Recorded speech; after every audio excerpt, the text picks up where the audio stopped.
बहुत अत्यधिक प्रयत्न हम लोग बहुत अत्यधिक प्रयत्न नहीं करेंगे, क्योंकि इसमें अभ्यासरत लोग अच्छे से कर लेते हैं, तो इसलिए सहयोग लेकर ही करें।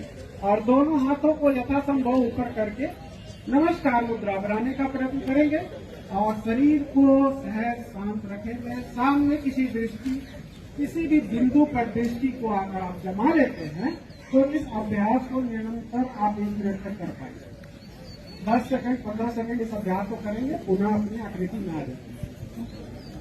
अगला अभ्यास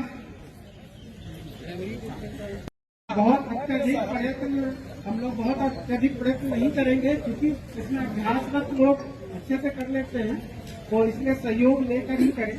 और दोनों हाथों को यथासंभव ऊपर करके नमस्कार मुद्रा बनाने का प्रयत्न करेंगे और शरीर को सहज शांत रखेंगे। सामने किसी भी बिंदु पर दृष्टि को अगर आप जमा लेते हैं तो इस अभ्यास को निरंतर आप 1 मिनट तक कर पाएंगे।